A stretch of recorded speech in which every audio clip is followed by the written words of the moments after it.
You are listening to the B2B Marketing Mindset with Pete Monfre and Bill Lowell. We want to help demystify marketing to reduce risk, drive more and better opportunities, and grow your business. Are you ready to master marketing?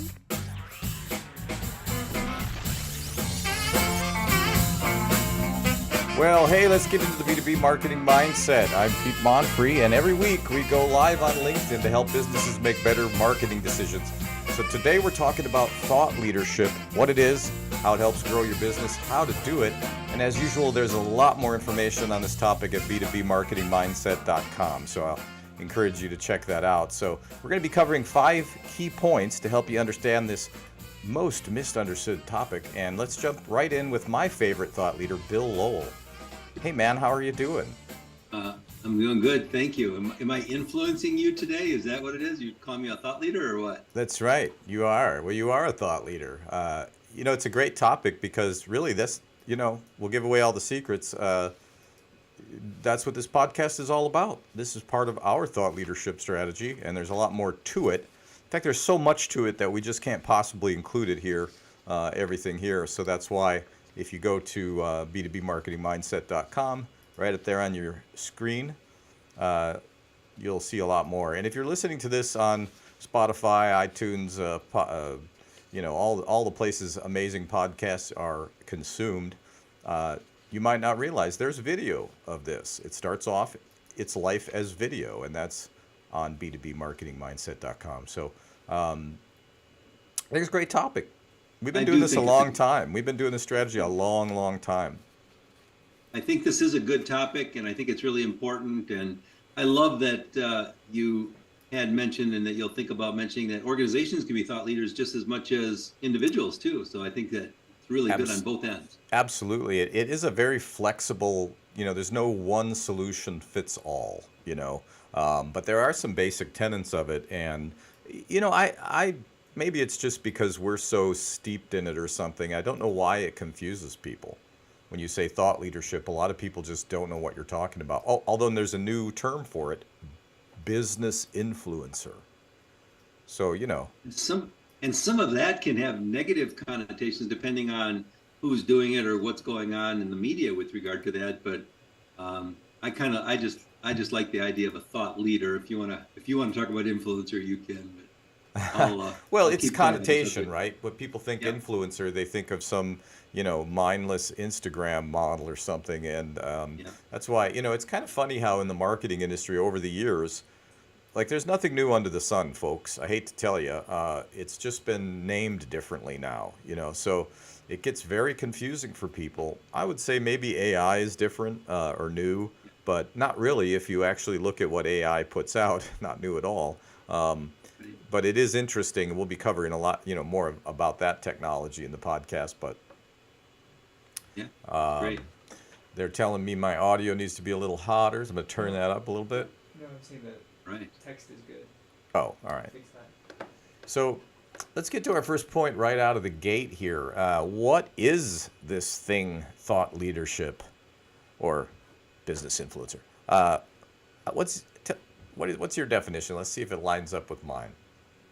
Well, I think a thought leader is somebody that's going to share a lot of information that hopefully is innovative or creative, and it's something that might be new or on the cutting edge, but it's something that's going to hopefully guide the industry that you're in, or the organization that you're in. So I think that that's really key.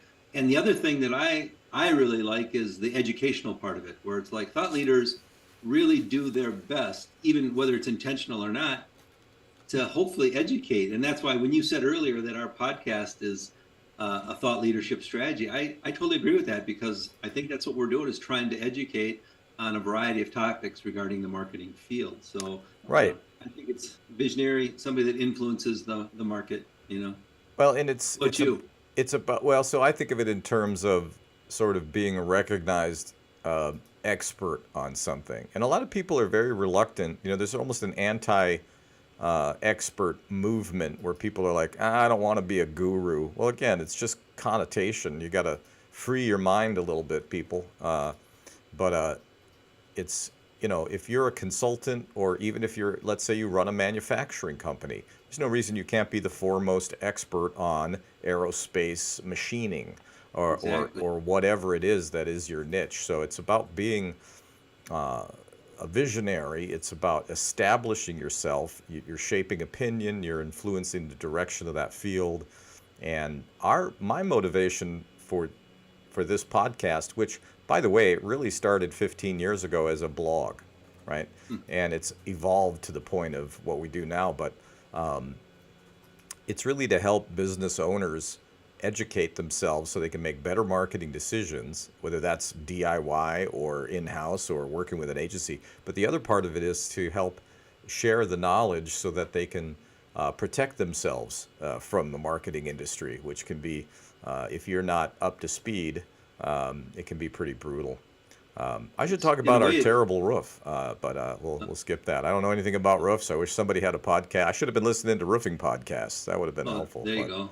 Uh, but I think those are good definitions. I think You it's know, along those same lines of definitions, I don't know if it's appropriate now to talk about it or if we talk about it under the topic of getting started, but like sometimes I look at it also along almost like a parallel lines of leadership, where it's like, okay, some leaders, people would say, are born, not made. Some people are made, but some leaders emerge. Like when something requires, they step up and they take the reins, and then there are obviously some that do it from a functional standpoint, that somebody comes after them for their functional expertise, perhaps to serve on a board of directors or do something else. They want right. somebody in accounting, marketing, operations, or whatever the case is. So I also think from a definition standpoint, and I'd love to get your comment on this, I think that it can be situational. So we might have a listener going, I can't do that. I can't influence that. Oh, that's a huge mountain to climb. But the bottom line is maybe an opportunity arises in your company or your industry for you to step up and Right. then emerge as a thought leader, Well, when we think of thought leadership in terms of the broader market, where you could be a thought leadership within your company, right? You could be a thought leader within your company, a thought leadership. And everything's appropriate on this program, so that's just how it goes. But no, it's a good point, and I think that you start to get into things like imposter syndrome. Well, I'm not an expert. I mean, we tend to underestimate our own expertise, I think. Not me, because I'm egotistical, so I don't really have that problem. But it's no, I'm kidding. It took a long time to figure out what am I an expert in. I don't know. I've done a lot of different things, but it really is looking back at where do you have the most demonstrable expertise. It's also very niche oriented, so we'll talk about that a little bit. Definitely. But that's what a thought leader is. It's a very literal type of description. That's why I don't like, if you change the name, it's not too literal anymore. But thought leader, I think that's a good term. So let's talk a little bit about why should you consider this a strategy. We're going to talk about what it entails, like what are the specifics, but just before we get there, what are the benefits of this? Or the big picture of things is what you're saying. Yeah. Yeah, I mean, think why do this? Why is it important? I think there's just so many things, to mention, but I would say off the top of my head, why would you want to do this? One, let's raise our visibility. Let's enhance our reputation. Let's build our brand. I mean, all of that works together to give you that credibility if you're a thought leader. So, and then I think it opens up doors for you, whether it's for networking opportunities or to partner with other people, or well, let me throw this out there. Yeah. Credibility and trust, influence and impact, visibility and recognition. But even better, so I did this podcast for 11 months straight. I want to thank my friend Jason Myers, who helped me start this thing. He's awesome also. You can check his podcast out at SaaS Backwards. Check that out if you're a SaaS company. I know, great name. It is. But what we set out, we said we're going to do this for a year, and we're not going to measure anything. We're just going to do it every single week. We're going to do it live on LinkedIn.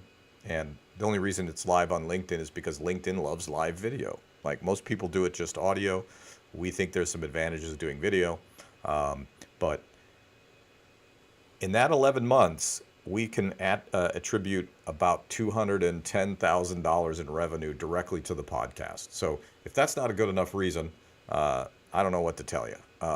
So it can drive revenue. We're going to get more specific about that, but credibility, just visibility, right? Like, what idea do you own in the mind of the marketplace? Now, there's a lot of thought leaders in B2B marketing, right? It doesn't have to be like you're the only person that thought of it, right? Maybe you're going to be able to out execute the others. Maybe, who knows? But it doesn't have to be completely original. I don't think there is anything original.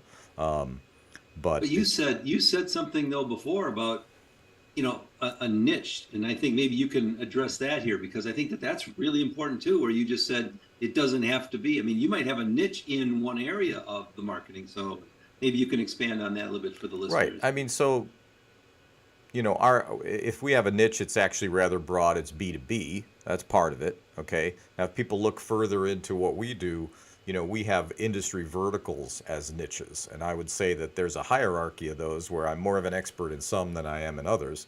For example, we own a K-12 STEM education company.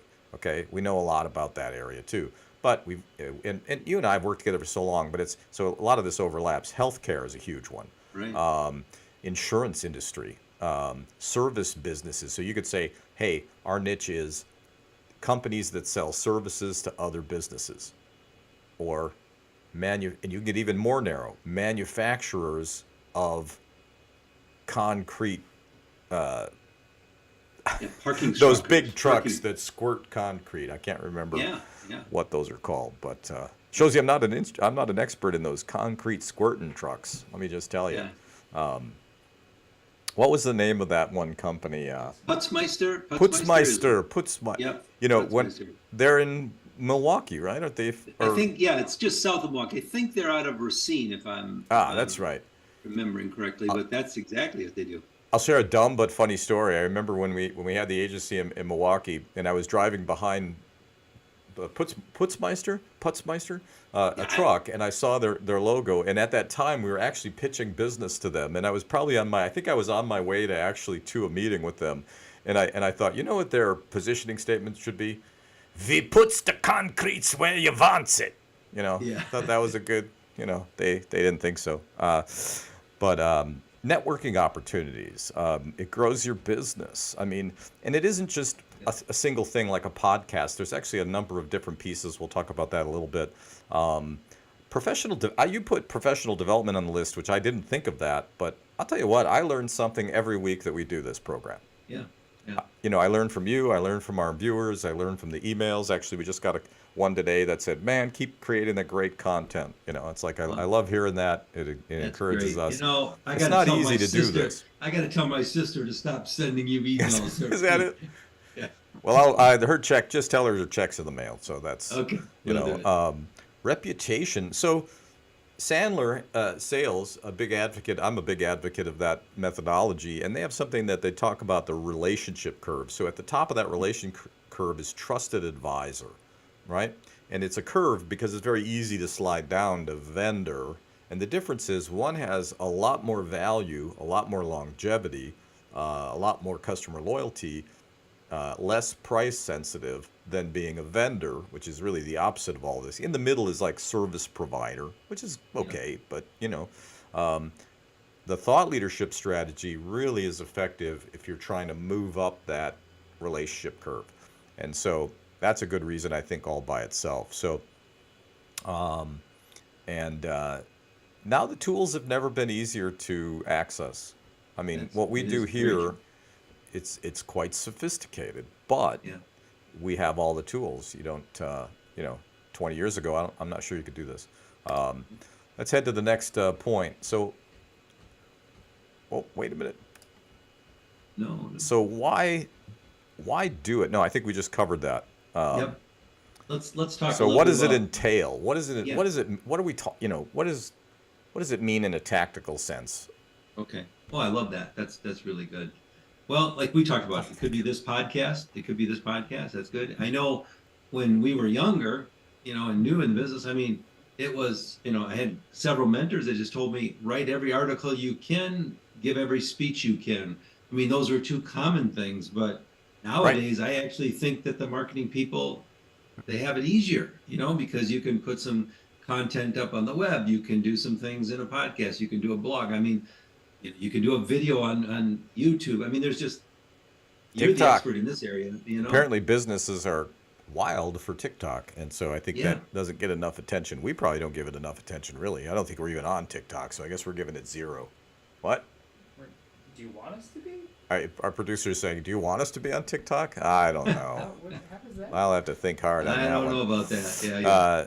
No, probably yes. I mean, you want to be everywhere that your buyer is, right? And so we talked about finding a niche. Okay, that's one of the first things to do. You want to make sure that you have demonstrable expertise. You can't fake thought leadership, by the way. Maybe you can for a short period of time, but you're not going to be able to build a business if you're faking it. Okay, the fake it till you make it thing, that's a false idea, in my opinion. And publish or perish used to be the saying, right? I mean, it Exactly. really is about putting out high quality content. And now we have more formats than ever.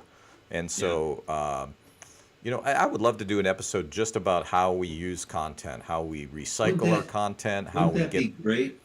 we try to get as much mileage as imaginable Yeah. from No, I our think you're- content. And I so, think you're absolutely right on that. That'd be a another, fun one. I think it looks like consistency. So consistency, what that looks like for us is we are here every single week, Yeah. 11 o'clock Central, LinkedIn, every week. Look, I worked a little plug in there. You catch that? There you go. But it is. We are consistent. We try to do our best to have consistently good topics. We leverage social media like crazy. Part of it is networking. What am I? There's more. What am I missing here? Well, your Go your ahead. collaboration idea, I think, is great. I mean, like, look at we're doing this together, so I get your audience, you get my audience. I mean, I think that that's really cool. So it could be somebody that we bring in a guest on a podcast. I mean, I think all of that, expanding the partnerships, but even more to that is like maybe there's an organization out there that somebody wants to partner with and go and do something together. It might be a powerful way to be a thought leader. Maybe you're combining. I see that in the architectural industry a lot of times where you might have a really great regional architect, but they bring in somebody nationally who's got the expertise for, let's say, building stadiums or whatever the case is, or art museums, you name it. But it's like they're bringing in that thought leadership. They're bringing in the people with the niche, like you were talking about, and it can really be a wonderful collaboration. So Well, it's writing a book is a great example of this. So I have friends who are legit thought leaders. Jim Cathcart, are you out there? He's one. Look up Jim. He's got I don't even know how many books Jim has. Honestly, I've lost count. He may have lost count as well. But one of the ways that they do this in terms of collaboration is, and my friend Scott Ingram does this too. And you can find his podcast at I think it's called Top FM. Well, we'll put that in the links. I can't remember the link, but you might get 5 or 6 experts in an area, and have each one write a chapter, and then somebody else writes a foreword, and you have a book. Okay, so this is very achievable. In fact, we're going to actually be hosting a panel coming up about how the post-COVID B2B buyer, their journey has changed completely, and it's an earth-shattering change that many people are not even thinking of this. They are thinking about do our numbers stink? Okay, it's because your Or why are we buyers have flat? That's changed, right? And COVID changed more things, everything actually. And so if you're still doing the same things you were doing 4 years ago, everything else has changed. You might want to consider that. So we'll be putting that panel together. So subscribe, follow us on LinkedIn, so you'll see when the panel's coming up. We've got some amazing people on it already, and we're still getting a few more thought leaders. Actually, it's a whole group of thought leaders. So lots of good thoughts. Yeah, that's gonna be so much fun. The problem that you and I will have is containing ourselves, because it's like we got so many great people that will have really good insights, but I don't know. You and I are going to get too excited about that. So I feel like I don't really have to do much of anything. And by the way, I just noticed your tie. Is that the most awesome tie?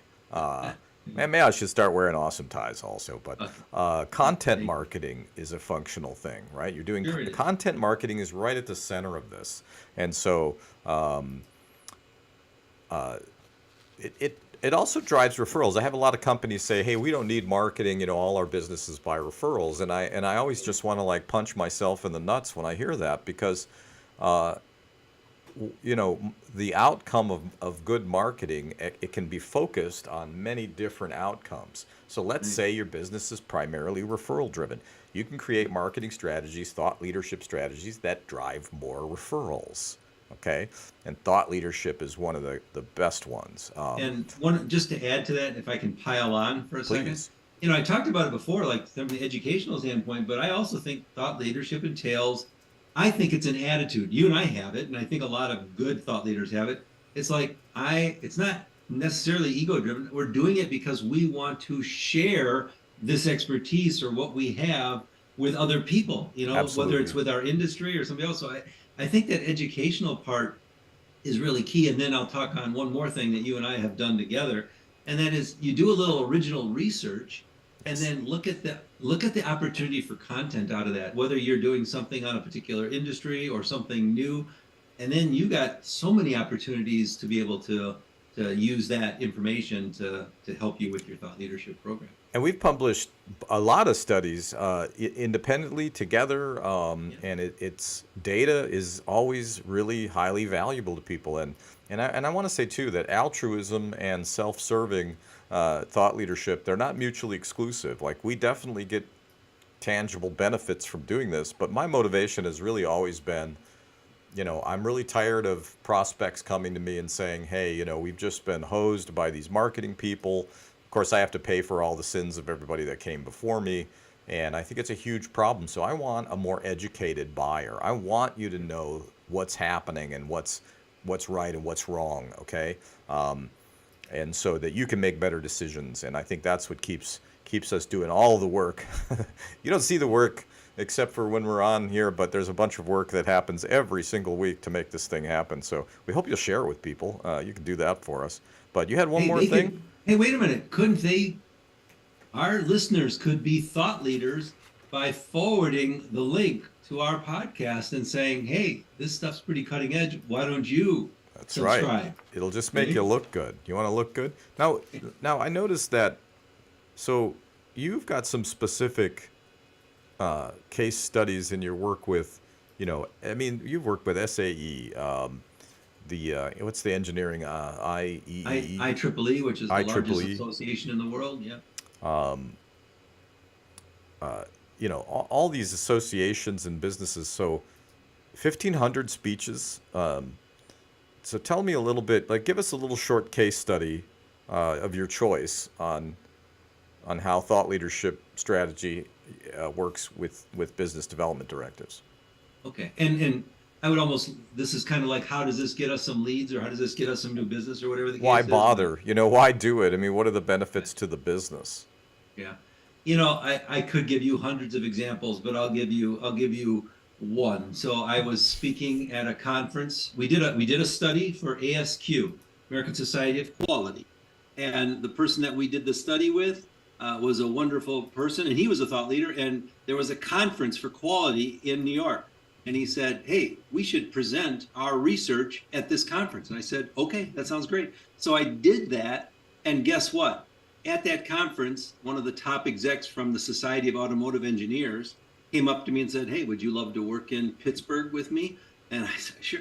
And then from there, I met somebody from IEEE, and from IEEE, it was IEEE publication. I mean, it just goes on and on and on, because somebody, like we talked about before, they like your visibility, they like your brand, you have trust, you have credibility, you know what you're talking about, and it just leads to referrals and more stuff. I could give you hundreds of examples, but yeah, I've done. But it's a relatively short program. That's why there's a ton more information at b2bmarketingmindset.com. So I really encourage you to go check it out. We'll have that up as soon as the episode is done. We generally have it up same day, sometimes the next day. But there's also a lot more episodes there. So I really encourage you to check that out. Sure. One thing that I thought of is, speaking is a huge part of it too. I should probably do more speaking. I guess this is my surrogate for speaking engagements.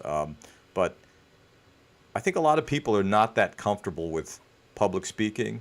They're not that comfortable with jumping in front of a camera and talking. I tell people that at the end of the day, default to being authentic. All right.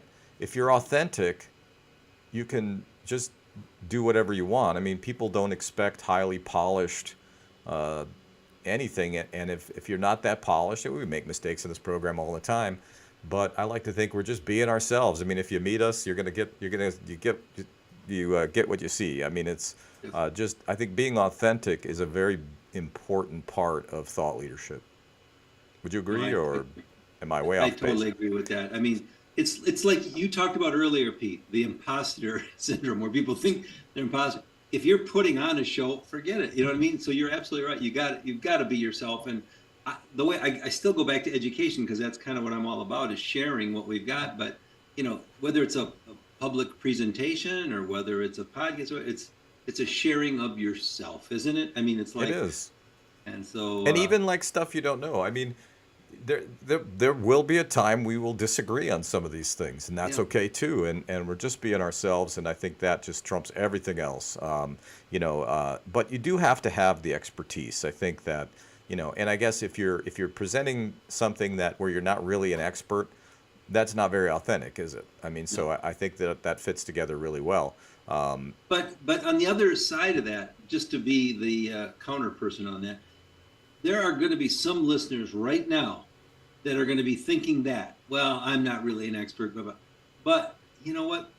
They might have done some research. They might have done they might have volunteered for a new position or a new project within a company, and it is really new or innovative or cutting edge, and they still need to recognize that. So there probably are opportunities in the organization where you could be a thought leader, but don't let the negative part rule it Yeah. out too. But like you said, you got to be authentic. If you're not comfortable with that, that's one thing. But I think Well, there are and opportunities. you can learn to be comfortable on camera. If, let's say it's something that you see the benefit of, the only thing holding you back is that you just feel like you're just not good with it. I got to say, I've been making videos for a really long time, and I had to learn it. It's not something that was natural for me. I'm used to being behind the camera, and there was a learning curve. You go see some of my early videos. Had more hair, this kind of thing, but it was stiff, but I do remember thinking to myself, is the on-camera Pete the same as the off-camera Pete? And yes and no. Like, the on-camera Pete swears less, right?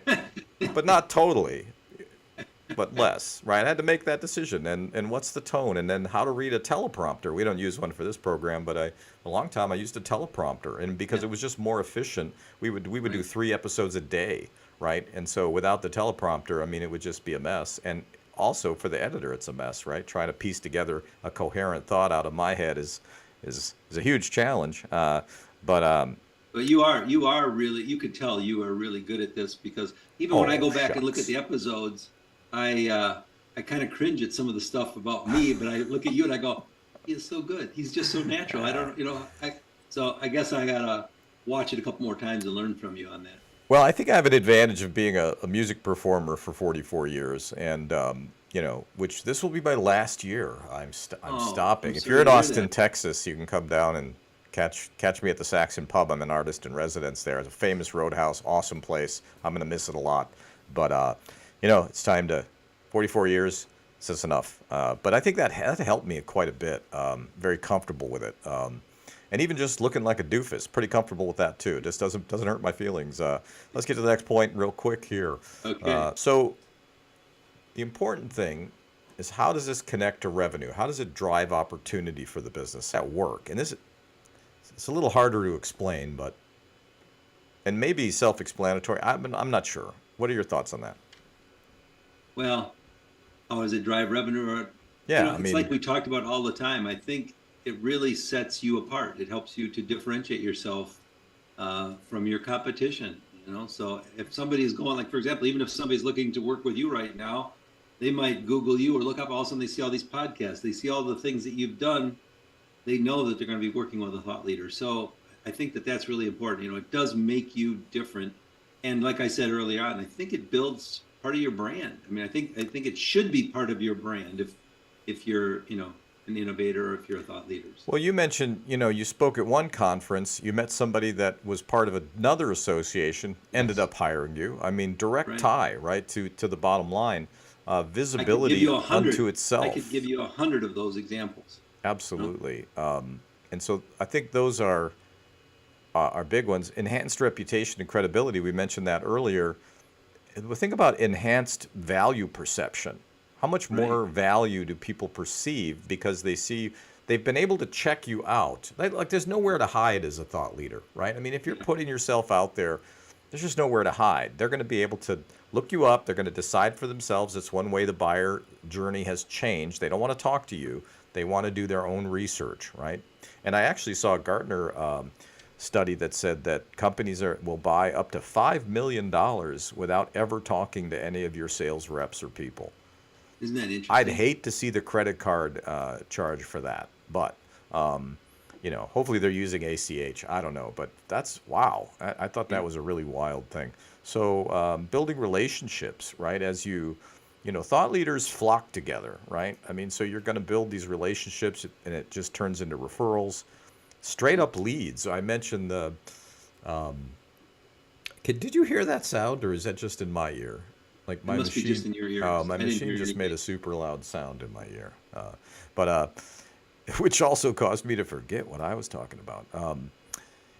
You were so- talking about relationships and Yeah. networking. And Yeah, so because you're building basically what is a platform to communicate with a larger audience, that has value to people, right? So I can Right. invite people to be on the podcast and develop a relationship with them that is not coming with my hat out saying, I want something from you. It's me bringing something of value to them. And so think about how Exactly. that would help your business, right?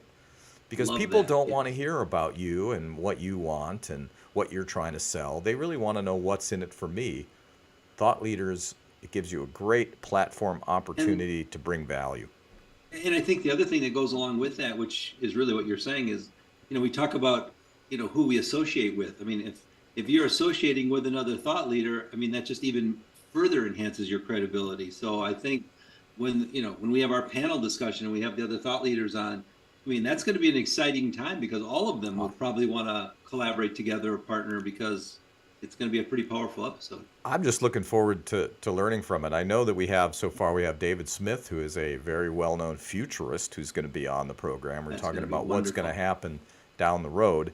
And so we'll be announcing the guests as we go here, as we get them signed up. So I hope you'll look for that. And again, if you need to find it, we're pretty easy to find. Why? Because we do this every week. So last thing before final thoughts. So how does somebody get started with this? I mean, how do you? This was actually a hard question for me to answer because I think I've been doing it for so long. I'm trying to remember. I mean, how in the hell? There's so much to it. How can you get Yeah. started? Well, I- I remember how I got started, but I think mine was by accident. I know that we've got some was gonna things say here the where same we thing. say, pick your niche, do your research, but I was writing a monthly column for a newspaper when I started off, and I would be assigned certain topics, and then when I would do that, it was exactly like you said. I would reach out to other experts and I would say, what do you think about this? And then I'd reach out to somebody else who was an expert. What do you think? And then I'd put that together in my article, and everybody thought I did really well. And then it turned into speaking engagements, and I mean, the list goes on and on and on. But it's like that was my way of sharing. We forgot about publicity, right? Yes. It gives you a vehicle to get publicity. I've been interviewed by Inc. magazine. I've written for Scientific American. There you go. Why me, right? I mean, why me? Because I've worked at this for a long time. I had a certain level of visibility, credibility, all the things that we talked about. But I think the first thing is to figure out what is your niche. Like, where do you have the most demonstrable experience? And don't bullshit yourself with this. You got to really do some soul searching to really understand. And let's say that you're kind of new. If maybe you're young and you don't have the experience, well then once you decide what your niche is, then you build you can consciously build expertise in that narrow niche, and you can, Right. and by the way, we should mention this. This is not a short-term strategy, folks. No, no, no. And nowadays there are very, very few short-term strategies.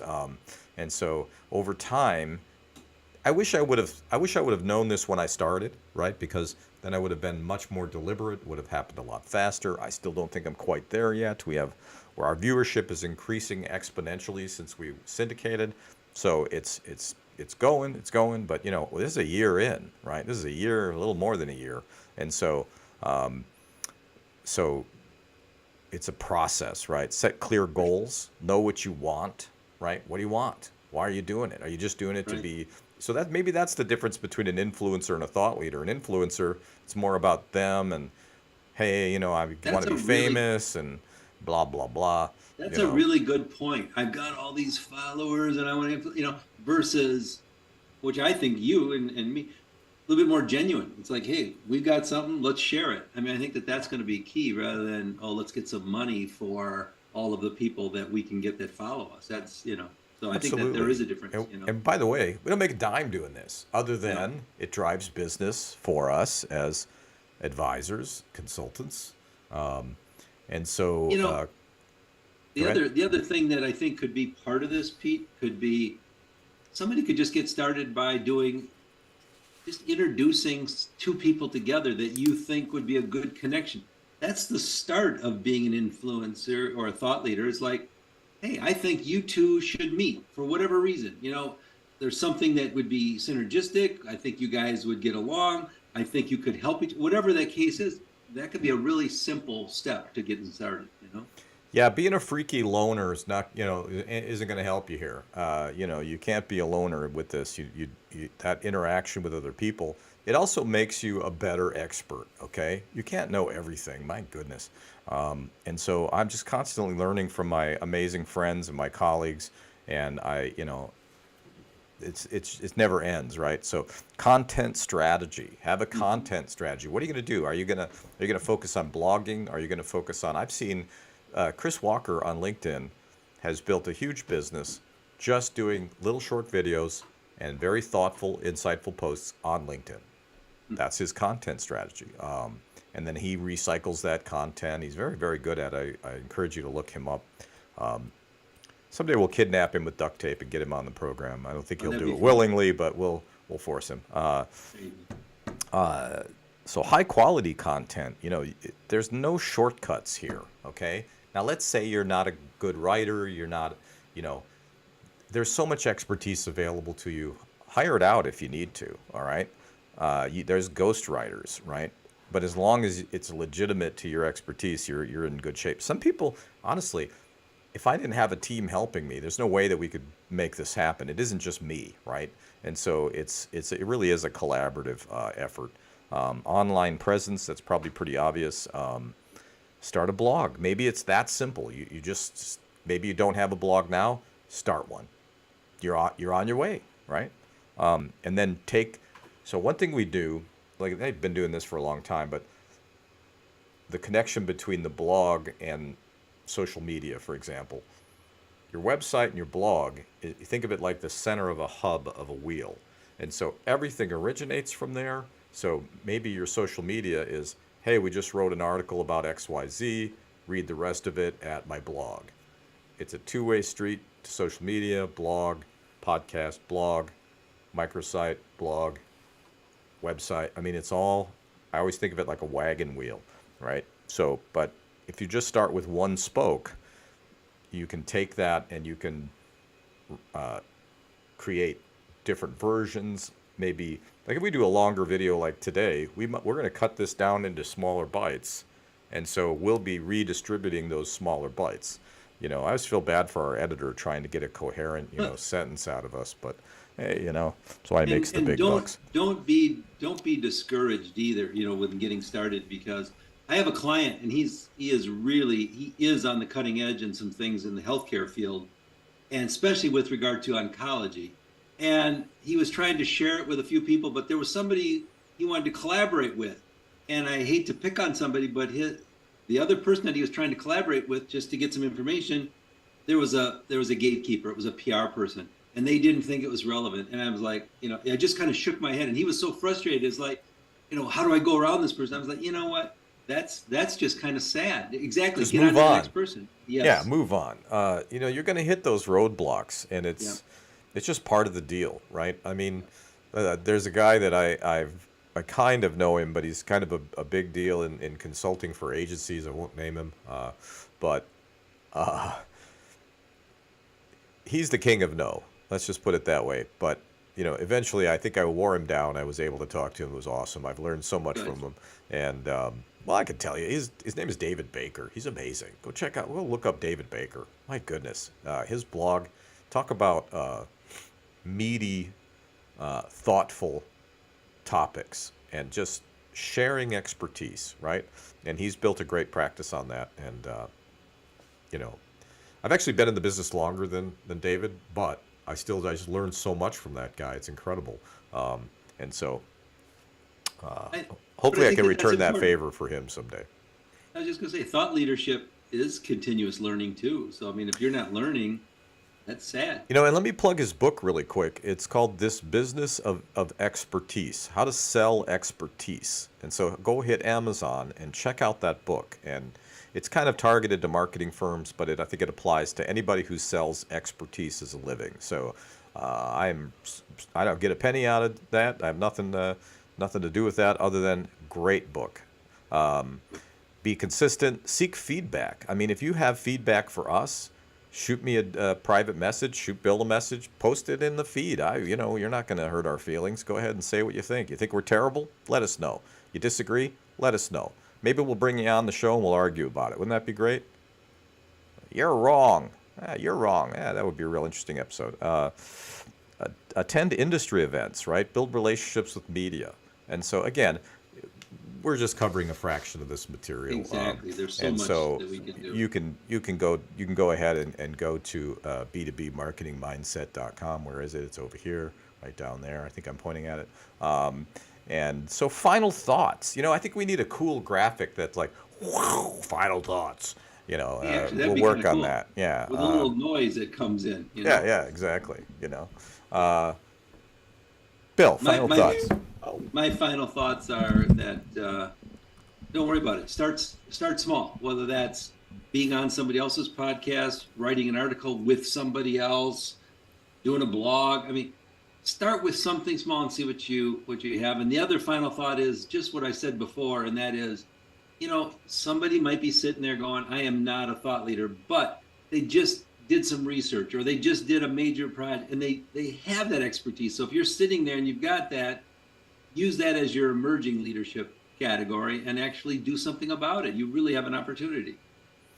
And I'll throw this in, maybe a little self-serving, but if you're stuck, get a hold of us. We'll help you out. You don't have to hire us. We're going to help you out. It's not a big deal. My final thoughts are, don't underestimate the power of this. Okay, get over yourself. One, okay, and just, I guess, as Nike would say, just do it. Get started. Don't try to be perfect. I cringe a little bit at the earliest episodes of this program. But I still cringe at some of the current episodes of the program. It doesn't matter. And you don't have to be perfect, right? You're not producing a program for Discovery Channel, all right? It's live. Anything can happen live. I like it when the program goes out of sync, and then we're talking like it's going like that, and nothing we can do about it. But don't worry about it. Just be consistent, though. You can't start and stop. You have to say, like when we started, I said, we're going to do this every Thursday, 11 o'clock, hell or high water. There are days, honestly, I do not feel like doing this, right? Does it matter? Does it show? It actually energizes me. Every time I see you, I'm like, I'm ready to go, man. Let's go. But it's not easy. And you just don't have to be perfect. I think those are the things. And then collaborate. I'd throw that one in there too. Collaborate, man. You can't do this alone, I think. I can't see how you do it alone. That's good advice. That's good advice. Well, I think I think the best thing, if people are interested in this, to go ahead and check out the rest of the information that we've got on b2bmarketingmindset.com, because we really have a whole bunch of information, and I think you're going to like it.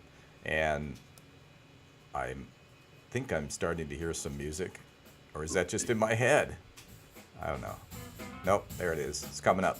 So that means we've out of time. 44 minutes.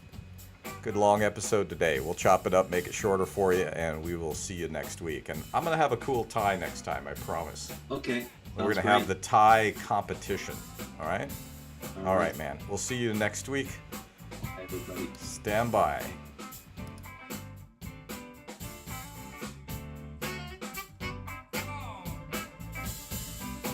By commenting, sharing, and liking. And don't forget to subscribe and check out the links in the comments. Learn more at b2bmarketingmindset.com.